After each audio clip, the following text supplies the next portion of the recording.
3 minutes apiece before I start taking calls. Yes, I remember back at my grandma's house, there was some strange noise coming from her attic, and we were scared. We thought that we had to call a medium, so we did so. We called a medium, and he came through, and he looked at the house and said, no, there's no ghost up there. Come to find out that my Uncle Remus, he had gas. And so that's pretty much was it. That's my closest to being there. It smelled deathly. So it's pretty much the same thing, but that was probably the closest I got to a ghost.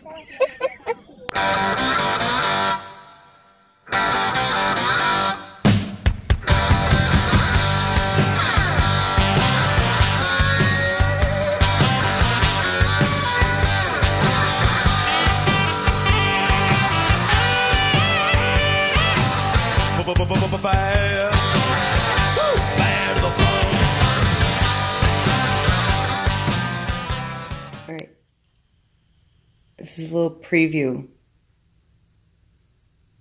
Oh, sorry. This is a preview.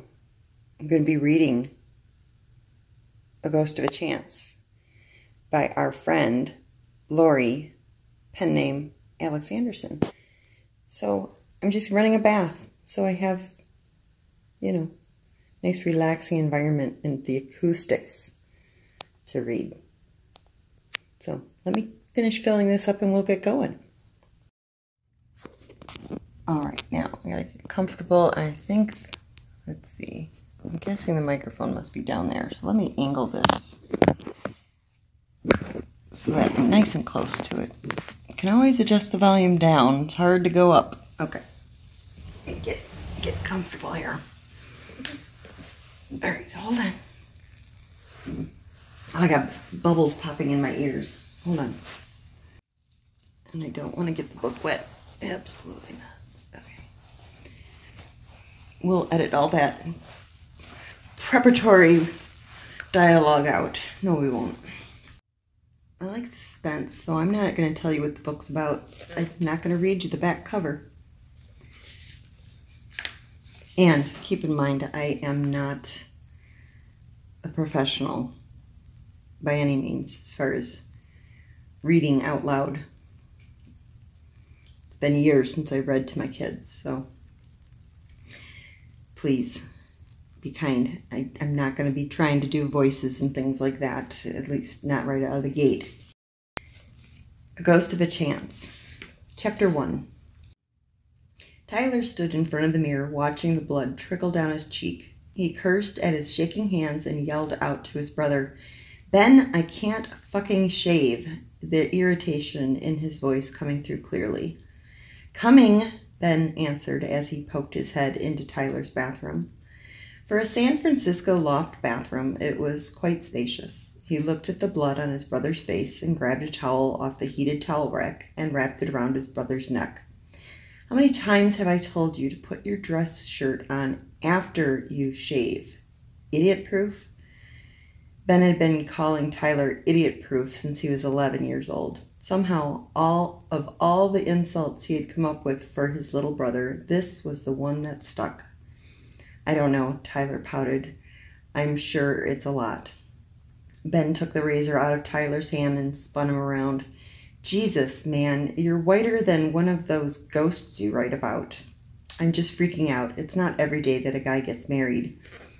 "You picked a good one. Amy is something else." Ben flicked the ring hanging from Tyler's septum. "Are you keeping that thing in?" "Amy thinks it's sexy." Tyler grinned. "It's gross and Mom's gonna freak. Take it out." "Mom and I had this discussion. It stays." "Fine, freak." Ben scraped the razor over the side of Tyler's chin, examining the results after each stroke. Neither spoke another word until Ben handed Tyler another towel. "Wipe off your face and get your ass moving. You know how traffic gets downtown on a Saturday." Ben turned and pushed his brother towards the door, hissing something about tourists under his breath. San Francisco was a busy place to live, a large city that had a town built into the infrastructure for almost every culture. There was Chinatown, Japantown, the gay district, the Jewish quarter, and the artist district, just to name a few. Tyler loved it. He was never short of inspiration when it came to his writing. Some of his best stories came from conversations he overheard in his local Starbucks or on a snippet of information he got from Joe at the deli down the street. Ben marched his brother into the bedroom, picking up Tyler's bow tie and handed it to him. "I suppose you need help with this too?" Tyler nodded his head. "Pathetic." Ben chuckled and began to adeptly tie the bow tie for Tyler. "You're as helpless as a baby today, Ty. Thank God I was here to save your ass." "That's why you're the big brother," Ty laughed, finally starting to relax. Ben always knew how to tease him into being comfortable. When they were little and Tyler's imagination would keep him up at night, Ben would joke and tease him until he fell asleep. "Just one question. Are you sure you want to do this? It's not too late to back out." Ben put his hands on Tyler's shoulder and looked into his glacial blue eyes. "If you have any hesitation, we can call the whole thing off." No, I'm so ready to marry that woman," Tyler protested. "I mean, she's the one taking the risk here, not me." "Let's get your cufflinks on so you're ready to go when the parental units get here." Tyler grinned at his brother when he looked in the mirror to see that his tie was on perfectly. "I wish I could have gotten my hair done for today," he said wistfully. "That was probably the girliest thing I have ever heard you say." "Shut up. I'm all man under these pretty blonde locks and nose ring." Tyler raised his fist to his brother, and Ben responded by snorting, which in turn caused Tyler to bust out laughing. "Okay, get your shit together. We need to go. Did you put deodorant on?" "Yes, Ben," Tyler sighed. "I did manage to get that on without assistance." Ben stood at the door and watched Tyler grab his wallet, put on his watch, and spritz on some of his favorite cologne. Tyler looked into the mirror and scowled at his reflection. "Ty, you can go back to your fake blonde locks after you have the surgery." Surprised by his brother's empathy, Tyler just straightened his shoulders and pushed his way past his brother. "No, chiclet moments, bro." Ben gave Tyler's arm a slight punch as they headed into the living room. Ben had seen other loft apartments in this part of San Francisco. Tyler's living area was on the larger side, but with the sheer number of bookcases and books scattered and piled all over the place, the room looked smaller than his bathroom. A buzzer sounded from the wall unit by the apartment door. "That's got to be Mom and Dad arriving. Are you ready, Ty?" "Yeah, let me go buzz them in." Ty walked into the living room kitchen area of his loft and hit the button to buzz his parents up. He looked around. He and Amy were going to need a bigger place. He was ready to move to a bigger house over in the Palisades, but he was so attached to this little loft. While the bright Victorian top-floor loft was perfect for him, it wasn't perfect for a couple. Amy would want a designated area for his massive collection of books, probably a library. They would start house hunting after their honeymoon in Prague. It was a bittersweet feeling to be leaving the single life behind today and moving into the married life. It was a change he was more than ready for. "I've contacted some real estate agents to line up some houses for us to see when we get back home," Tyler said, almost knocking over a stack of books that were on the floor in his living room. "She's not going to let me have stacks of books lying around the house anymore." "Sounds like you're pretty whipped." "Completely whipped, but I can't wait. She's the only one I would let mess with my books." "How did she take the doctor's prognosis?" Ben asked while fixing the collar of Tyler's dress shirt. "Really, Ben, you want to talk about this now?" "Well, yeah, now that I have you by the neck," Ben grinned mischievously. "Besides that, you never want to talk about this. Ignoring it doesn't make it go away." "Fine," Tyler gritted his teeth. His brother had him, and there was no walking away from the conversation now. "So again, how did Amy take the doctor's prognosis?" "Naturally, she was upset. I mean, how do you expect a woman to react when she finds out the guy she's engaged to has a brain tumor that he refuses to have removed?" "But that's only until you finish the book, right?" "Yeah, of course. I just want to finish up this series for the fans, and then if I can't write after the surgery, I'll be okay with that. I won't be okay with leaving my readers hanging without a resolution. I know where the story ends up, and I just need to get it written. Can we just open the door now?" Mom, Dad, Tyler said, hugging his mother at the open door to his loft. His mom was all class and warmth. She hugged him tight and kissed his cheek, leaving behind a hint of her signature Chanel No. 5. She wiped the blonde hair off his forehead and suggested perhaps a bit of pomade would hold his hair in place. Colleen, leave the boy alone. No fussing today. Just enjoy, Ben and Tyler's father admonished. I know. It's hard when your baby's getting married. She took Tyler's face in her hands and kissed his cheeks. I'm so proud of you. Are we ready to go? Did you bring the flowers, Dad? Martin picked up the box and handed it to Ben, who pulled out 3 boutonnieres, while Colleen clucked over her boys.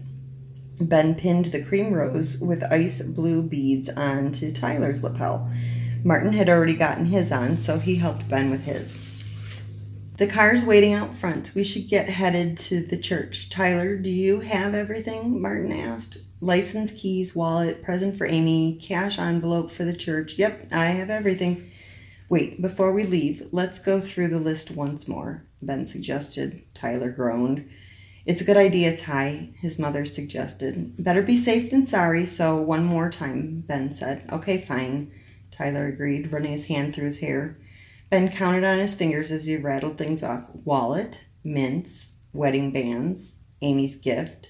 Yes, and yes, Ty confirmed.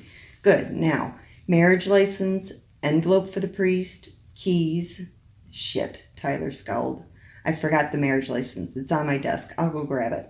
Okay, we'll be waiting out in the hall, Ben said as he opened the door to Tyler's loft. Tyler went over to his desk and grabbed the envelope that held the marriage license. He opened it to peek inside, just to make sure it was still there. He tucked it into the inside pocket of his tux jacket and headed toward the door. I got it. We're out of here, he called out on his way out of the apartment. Colleen leaned her head to her husband and whispered, Remember when he used to do that when he was a boy? Yes, I do, but then it was always his baseball glove. I swear that kid never forgot a book in his life. But a baseball glove, soccer ball, even his hockey skates, those he would forget. But never a book, Ben piped in. What about a book? Tyler asked when he stepped out into the hallway. Ben and his parents laughed. Don't forget to grab your mints. You know how your breath gets when you're nervous, Ben teased. The room went silent. Everyone knew that the breath issues were a telltale sign of the illness that was slowly destroying Tyler's brain. Tyler knew he needed the surgery and that putting it off was probably not the best idea. Okay, it was the worst idea, but to him it was a necessary risk. Amy understood this. Everyone else, his mom included, just wanted him to live, to remove the thing that had the potential to take his life. Amy understood. She got that he'd been a writer from the moment he learned how to hold a pencil. She was the one who stood by him and supported his decision to finish the last book in his Ghost of Glencoe series. He would get it done and get the surgery as soon as possible. For her. They're in my bedroom on the dresser. I'll go get them, Tyler said as he slipped back into his apartment. I thought we weren't going to bring that up today, Ben, Martin admonished. I was trying not to. What I was trying to do was spare Amy from having her first kiss as a married woman marred by his Godzilla breath. Oh, dear Lord, Colleen let out a breath. Tyler came out of the bedroom and headed toward the door. Let's go, people. I have a wedding to attend. Tyler's cheerful mood elevated everyone's spirits in the hallway and on the way down to the first floor. Let's go, book boy, Ben joked and headed down the stairs in front of his parents. Martin took Colleen's elbow and guided her down the stairs, and Tyler took the rear. When they got down the 4 flights of stairs, Colleen asked her son if he was going to miss going up and down those stairs every day. I love this place. It's not every day that someone makes enough money on their first book to buy an apartment on Divisadero. I was thinking of making it my office after we move into a house. Although I'm sure that Amy will not like that idea. I hate to part with it, Tyler said while helping his mother into the waiting limo. Well, Ty, you could always rent it out to the FBI. We're always looking for places to put up agents when they're on location for more than a month, Ben said. There's always that idea, although I'm not sure if the pot smokers underneath me would be thrilled with that plan. Isn't dubage legal in California now? Martin interjected. Oh, for the love of all things holy, we're on our way to our son's wedding and you're discussing marijuana? "It's legal now, Mom," said Tyler. "Imagine all the money and lives that were wasted when it could have been legalized in the first place." "Ben, you never smoked that stuff, did you?" Tyler and Ben answered in unison. "No, of course not, Mom." They watched the blue and white Victorian building that housed Tyler's apartment disappear as they headed for the church. Within minutes, they saw the spires from the church poke up through the trees, the car parked outside the University of San Francisco, and they all got out and walked past the library to the head, towards the side doors of the church. On a Saturday night, there were few students on campus, so the tuxedoed and gowned group didn't look out of place as they crossed the plaza to the church's side entrance. Ben pulled the door open and let his mother in. He looked at Tyler. "You ready?" "More than you could possibly know. I can't wait to get on with the rest of my life." Chapter 2. Tyler and Ben walked over to the priest and handed him the envelope of cash and all the paperwork he would need to perform the ceremony. Father Wright took the envelope and license and handed them off to a clerk, and then took Ben and Tyler by the arm, leading them toward the altar. "The ceremony should be starting soon. We need to make sure that everyone is in their places." "Yes, Father," Ben and Tyler said in unison. Their 12 years of Catholic preparatory school had taught them well. "Ben, I need you to make sure that Amy's parents are here, and then make sure that the groomsmen are where they need to be. Tyler, you come with me, and we'll get those forms signed and get this marriage off to a good start." "Yes, Father," Tyler answered. "Are you nervous, son?" "I'm scared to death," Tyler admitted. "You wouldn't be ready to get married if you felt otherwise. This is a lifelong commitment." "I know, and even though I kind of feel like throwing up, I feel more than ready to make that woman my wife." "Then let's get this show on the road." After the paperwork was done, Father Wright walked Tyler to the altar and left him there to see to the other pre-wedding arrangements. Tyler adjusted his jacket and walked over to his brother. "Is everyone here?" Tyler asked. "Amy's parents are here. They said that she's coming by herself. She wanted some alone time before she met them here.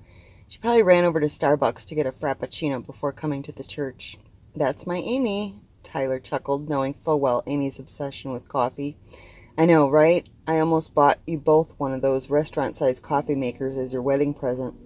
Tyler laughed and told his brother that he was going to go say hello to Amy's parents, and headed off in their direction.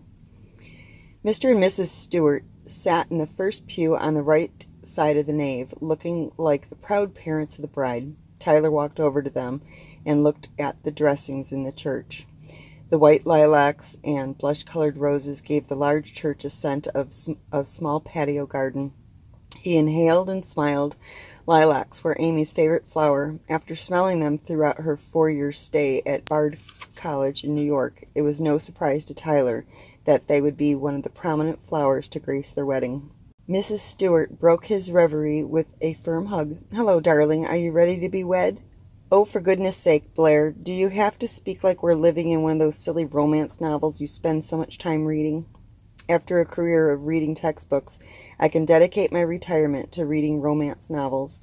And they aren't silly. A lot of them are better written than those silly espionage books that you dive into every Sunday after you play golf." "That reminds me of a joke." "Stephen, now is not the time to be telling jokes," Mrs. Stewart admonished him with a flirty grin. "Is Amy here?" Tyler asked. "I texted her a few minutes ago and I didn't get an answer. She's probably in the bride's chamber with the rest of the bridal party. I'll go check," Mrs. Stewart said. "Thank you," Tyler said, nodding. "Everything will be fine, son. Relax and enjoy your day. I'll feel so much better once I know that she's here." "She's here," Mr. Stewart assured him. Tyler walked over to his brother and the other groomsmen, which consisted of his cousin, 2 college friends, and another writer who had become a close friend over the last 5 years. "Ben, Amy's mom is going to go check on her. I forgot my phone, so I can't text her." "You forgot your phone?" "Yeah. Did you remember underwear, idiot-proof?" "Oh, you're a funny guy." "You're a mess, bro. Maybe we should sneak behind the altar and take a nip of that sacrificial wine." "No, thanks. The last time we did that, you barfed in Mrs. McIntyre's Easter basket." "So, Ty, what are your plans for your honeymoon?" one of the groomsmen asked. "Besides the obvious," another added. Tyler cracked his knuckles as a wide grin spread across his face. "We're going to Prague for the month, and from there we're going to take some day trips and overnight trips to different countries. The rail system in Europe is amazing. Oh, that sounds fantastic. That's because Ty makes the big bucks, Ben joked. Which is good because I have some surprises in store for her.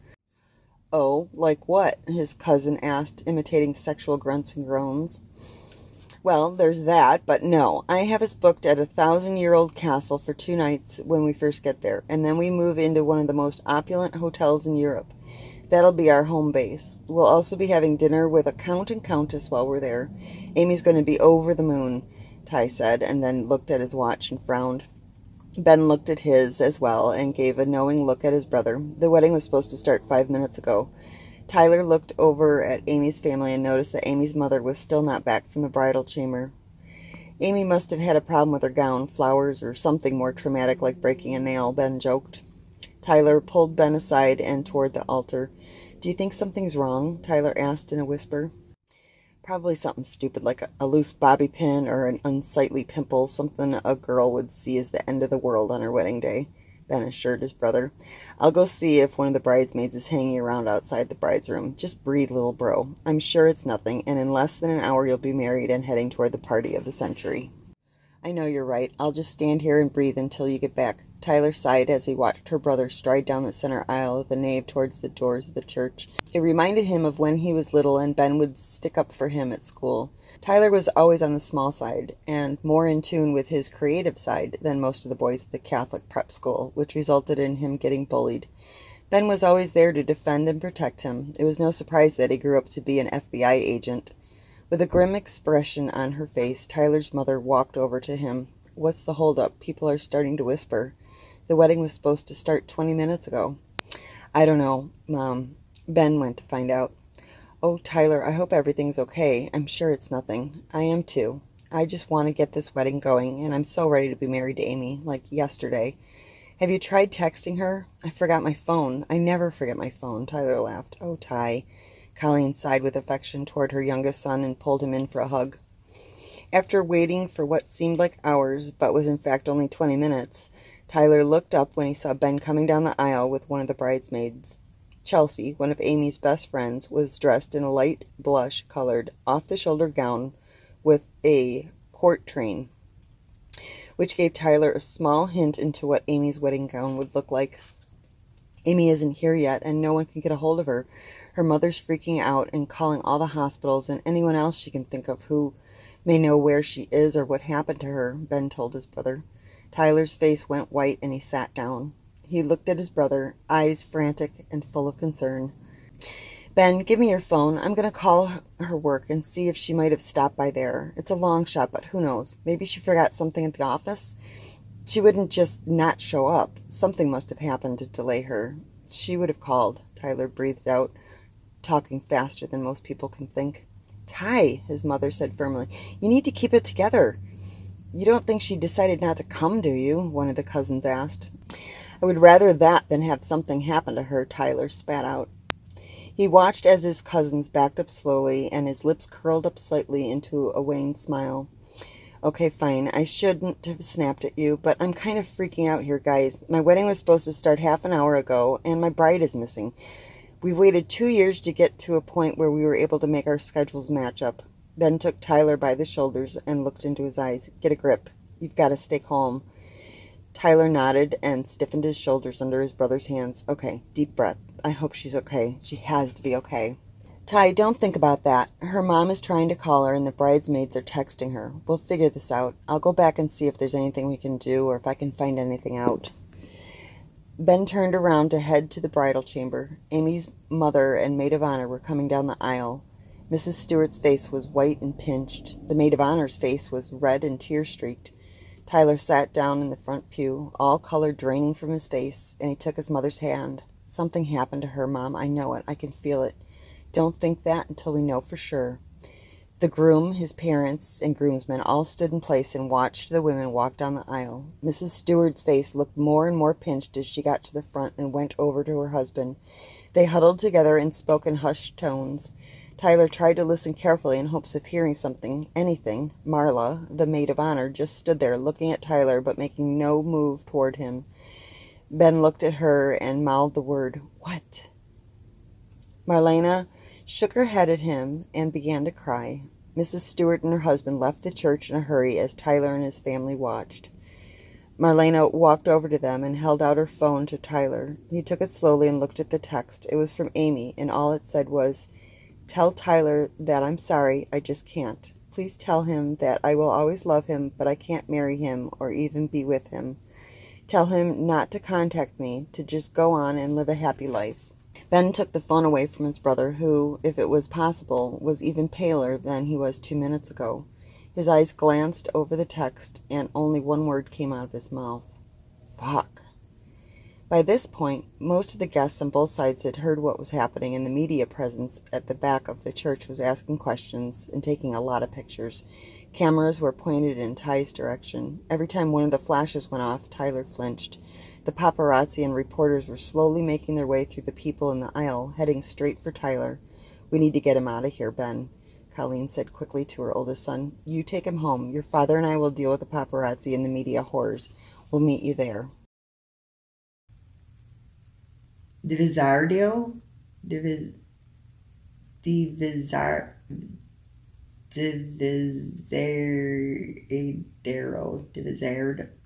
I don't know how to say that. Sorry. God, that's a hard one. Apartment on Divisadero. My God, I can't say it.